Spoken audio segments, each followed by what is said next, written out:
My fellow Americans, this is the 34th time I'll speak to you from the Oval Office, and the last. We've been together 8 years now, and soon it'll be time for me to go. But before I do, I wanted to share some thoughts, some of which I've been saving for a long time. It's been the honor of my life to be your president. So many of you have written the past few weeks to say thanks, but I could say as much to you.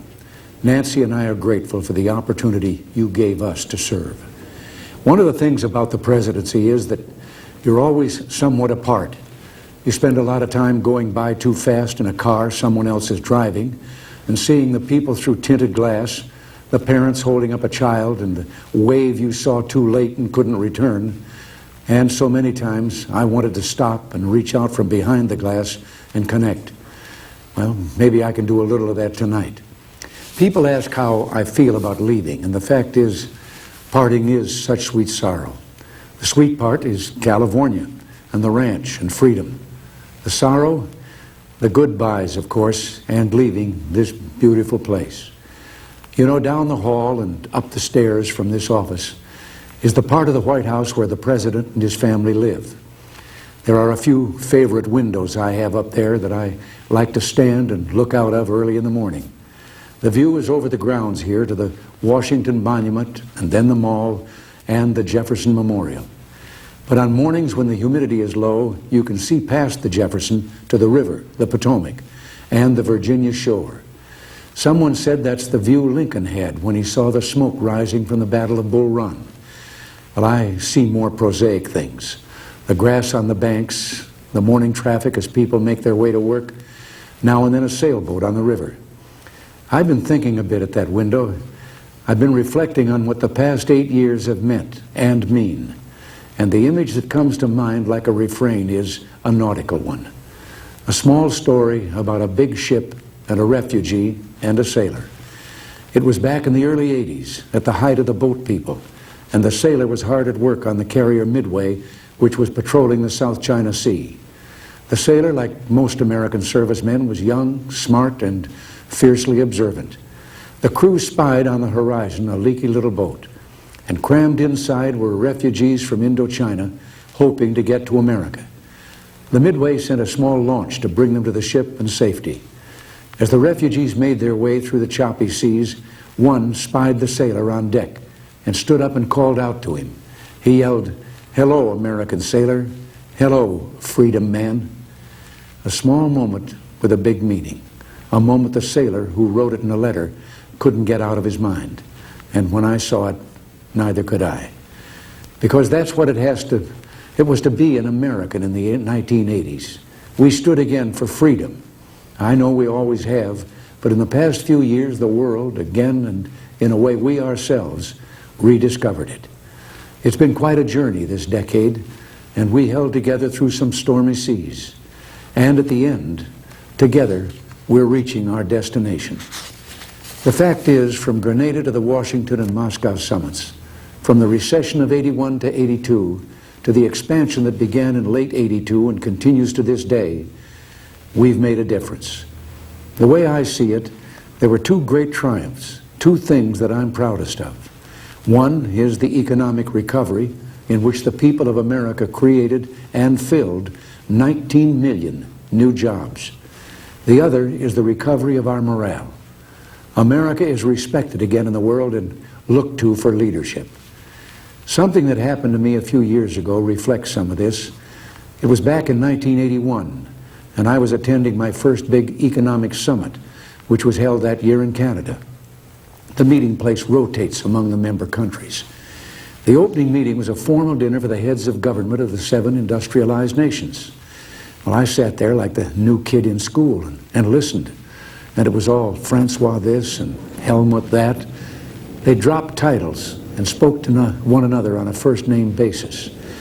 Well, at one point, I sort of leaned in and said, "My name's Ron." But in that same year, we began the actions we felt would ignite an economic comeback. Cut taxes and regulation. Started to cut spending. And soon the recovery began. 2 years later, another economic summit with pretty much the same cast. At the big opening meeting, we all got together, and all of a sudden, and just for a moment, I saw that everyone was just sitting there looking at me. And then one of them broke the silence. "Tell us about the American miracle," he said. Well, back in 1980, when I was running for president, it was all so different. Some pundits said our programs would result in catastrophe. Our views on foreign affairs would cause war. Our plans for the economy would cause inflation to soar and bring about economic collapse. I even remember one highly respected economist saying back in 1982 that the engines of economic growth have shut down here, and they're likely to stay that way for years to come. Well, he and the other opinion leaders were wrong. The fact is, what they called radical was really right. What they called dangerous was just desperately needed. And in all of that time, I won a nickname, the Great Communicator. But I never thought it was my style or the words I used that made a difference. It was the content. I wasn't a great communicator, but I communicated great things. And they didn't spring full bloom from my brow. They came from the heart of a great nation, from our experience, our wisdom, and our belief in the principles that have guided us for 2 centuries. They called it the Reagan Revolution. Well, I'll accept that. But for me, it always seemed more like the great rediscovery, a rediscovery of our values and our common sense. Common sense told us that when you put a big tax on something, the people will produce less of it. So we cut the people's tax rates, and the people produced more than ever before. The economy bloomed like a plant that had been cut back and could now grow quicker and stronger. Our economic program brought about the longest peacetime expansion in our history. Real family income up, the poverty rate down, entrepreneurship booming, and an explosion in research and new technology. We're exporting more now than ever because American industry became more competitive. And at the same time, we summoned the national will to knock down protectionist walls abroad instead of erecting them at home. Common sense also told us that to preserve the peace, we'd have to become strong again after years of weakness and confusion. So we rebuilt our defenses. And this new year, we toasted the new peacefulness around the globe. Not only have the superpowers actually begun to reduce their stockpiles of nuclear weapons, and hope for even more progress is bright, but the regional conflicts that rack the globe are also beginning to cease. The Persian Gulf is no longer a war zone. The Soviets are leaving Afghanistan. The Vietnamese are preparing to pull out of Cambodia. And an American-mediated accord will soon send 50,000 Cuban troops home from Angola. The lesson of all this was, of course, that because we're a great nation, our challenges seem complex. It will always be this way. But as long as we remember our first principles and believe in ourselves, the future will always be ours. And something else we learned. Once you begin a great movement, there's no telling where it'll end. We meant to change a nation, and instead, we changed a world. Countries across the globe are turning to free markets and free speech, and turning away from the ideologies of the past. For them, the great rediscovery of the 1980s has been that, lo and behold, the moral way of government is the practical way of government. Democracy, the profoundly good, is also the profoundly productive. When you've got to the point where you can celebrate the anniversaries of your 39th birthday, you can sit back sometimes, review your life, and see it flowing before you. For me, there was a fork in the river, and it was right in the middle of my life. I never meant to go into politics. It wasn't my intention when I was young. But I was raised to believe you had to pay your way for the blessings bestowed on you. I was happy with my career in the entertainment world, but I ultimately went into politics because I wanted to protect something precious.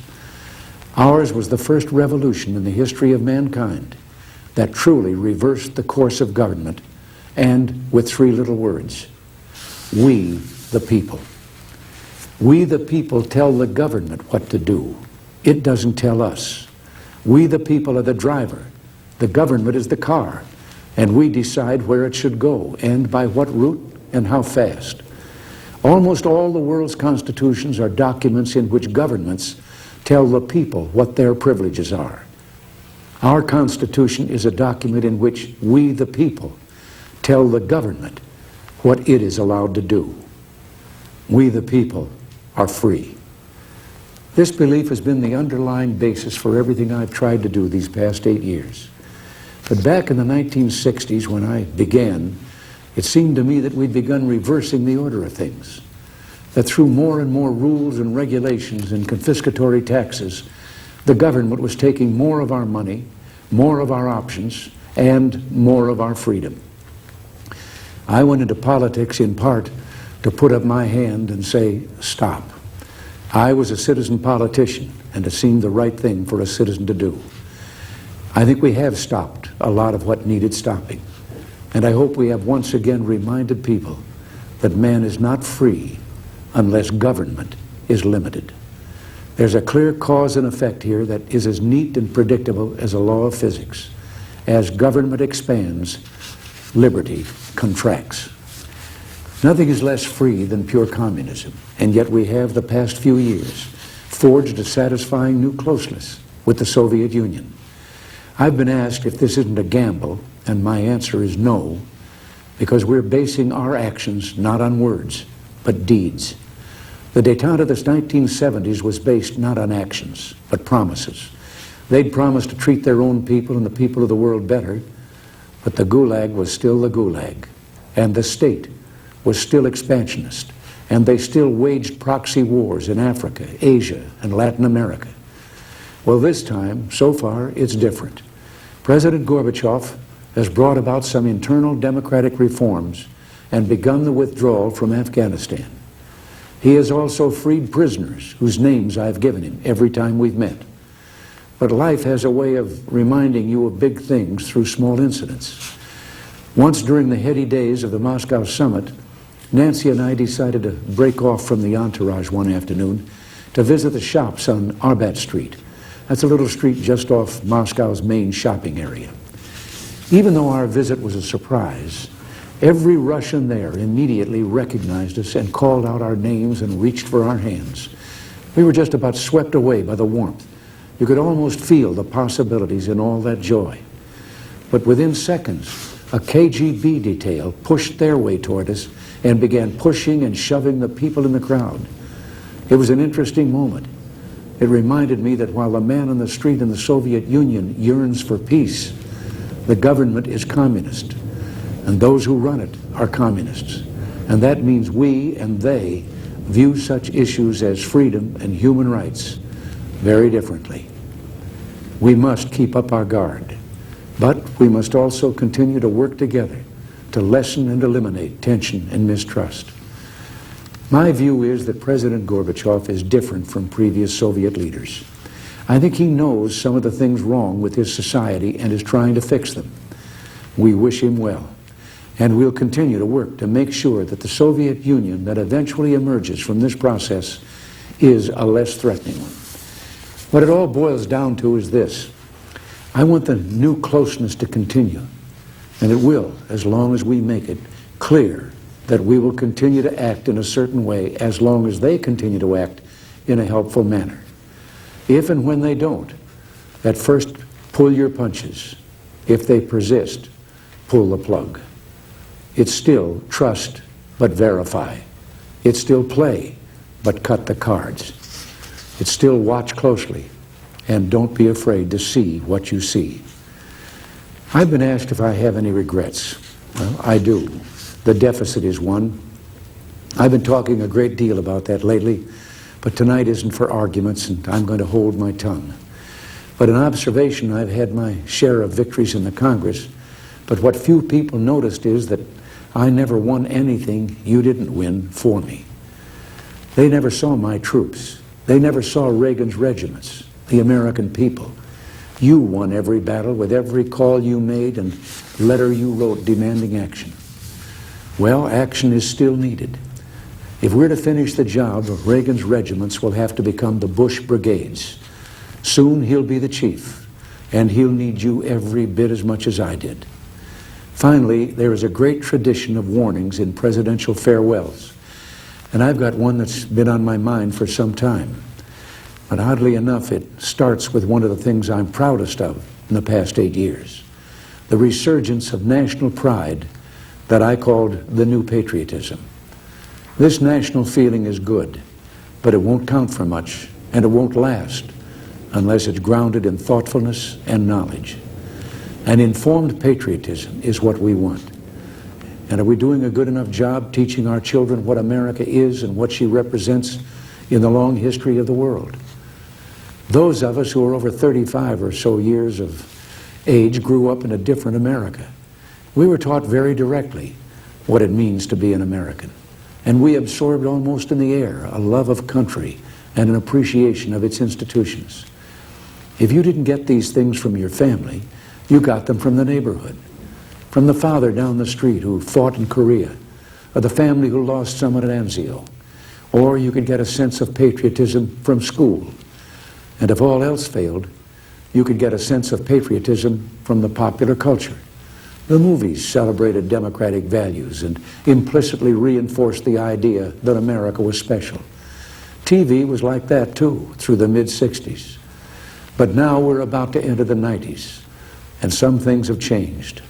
Younger parents aren't sure that an unambivalent appreciation of America is the right thing to teach modern children. And as for those who create the popular culture, well-grounded patriotism is no longer the style. Our spirit is back, but we haven't re-institutionalized it. We've got to do a better job of getting across that America is freedom. Freedom of speech, freedom of religion, freedom of enterprise, and freedom is special and rare. It's fragile. It needs production.